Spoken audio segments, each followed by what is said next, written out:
I started playing wheelchair basketball about 7-8 years ago. The reason why I decided to join and start playing wheelchair basketball was because I really wanted to get out of the house on a Friday night to be able to go and hang out with a few friends and be able to make some new ones along the way. It's improved my quality of life. It's given me something to really work towards. It's one of those things where once you start it, you can't really stop it.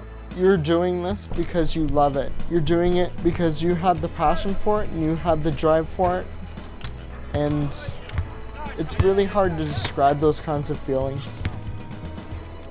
My overall experience here at the Village with this program has been fantastic. I've loved every second of it, every minute of it. I'm always early for practice. I'm always on time most of the time. The Monday and Wednesday practices, if I were to describe them, there's a freedom and flexibility within those practices to be able to learn on your own rather than having a controlled experience in a controlled environment. You're actually implementing the skills you learn every time we play. What's your question, CJ? If I get a hairband, would it be okay? A haircut? You're gonna get a haircut. Good idea. Hairband? There's no mullets allowed on the team, so you gotta get a haircut, buddy. But it's not a mullet. Well, you gotta do what you gotta do. You gotta make sure you can see and make sure your hair is not in your eyes, okay?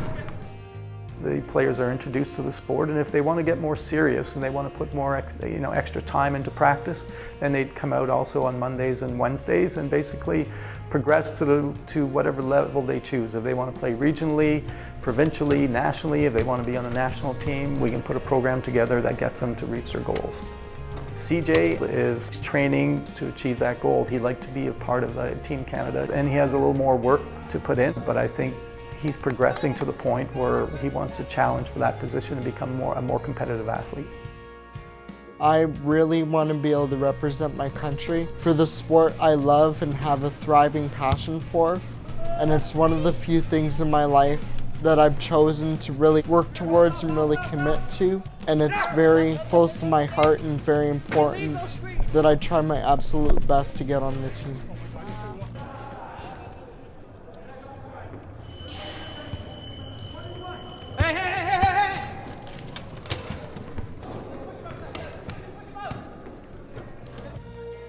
Most of the people that attend practices are physically disabled, a few able-bodied players as well. I won't be able to play on Pan Am team, so basically just the national team. It's strictly only disabled players are allowed playing on that team. Other countries don't allow able-bodied players to play on teams, so we have to kind of stick to their rules as well. It can get a little frustrating with CJ.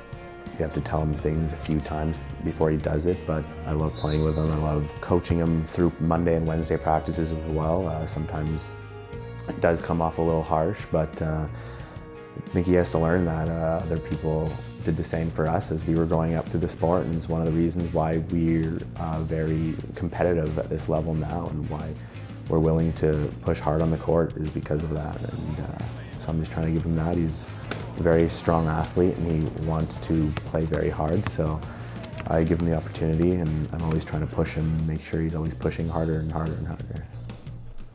Now that CJ's older, I really don't get to see him play often enough anymore. When he was about 14, I realized that he wasn't any different than any other teenager hanging out on the basketball court on a Friday night playing basketball, and let's face it, who wants their mother watching them play basketball? So I slowly started to pull back. And this is what gave CJ his independence. I don't go to his practices. I do go and support his games and his tournaments. And you can see he loves the sport, whether he makes a basket or not. You can see how determined he is to play the sport and how much he loves the sport, and we love to watch him play. Yes, all right, medals, yeah. The hardest thing about being a wheelchair basketball player is, in all honesty, the amount of work that you have to put in it to see any success. It's not like with stand-up basketball where you can instantly be shooting that 10-foot net. I had to work for at least 3 years to get more muscle in my arms and more strength in my arms to be able to shoot that 10 feet. Like anything else, if you want to be successful, you have to put in hard work. So it teaches the athletes that just because you want to be somewhere, if you want to play on a provincial team or want to be on a national team, a lot of work is associated with that. So the amount of work you put in is the amount that you get back from the sport.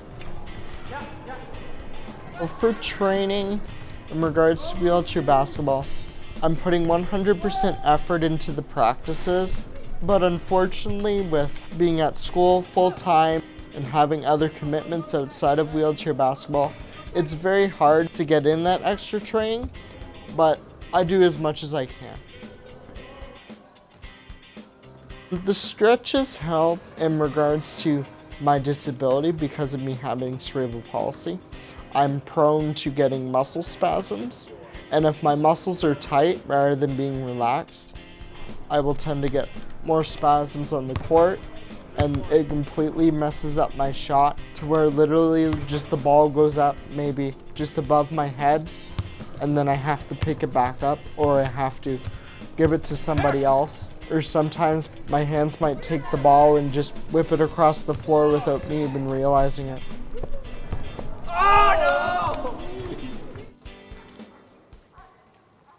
It's really hard to get down to earth and truly accept my disability for what it is, rather than trying to think about it not being there, when in reality it's here and it's here to stay, and it's going to be a part of my life forever. But I try my best to change other things that are possible for me to work on, especially when it comes to my speed. That's one of the main things that I find to be a real challenge, because I want to be just as fast as Jesse, if not faster by the time I'm his age, because in order to get into Team Canada, I have to have a certain work ethic along with very good communication skills and being able to hold my own on the court.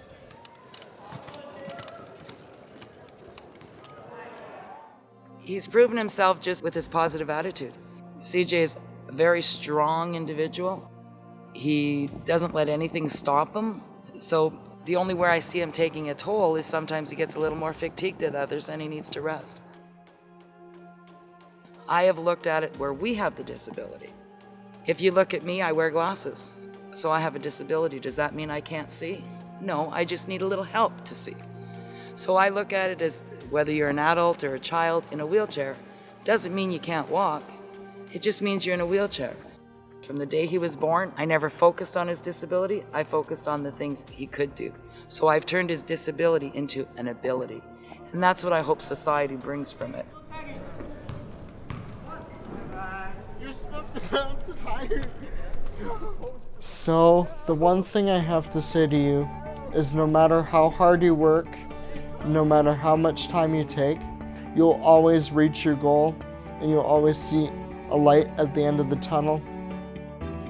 There's nothing that you cannot do, regardless of wherever you might be. Anything is possible as long as you put your mind to it and you never give up. The sky is always the limit, and there's never any limits regardless of a disability.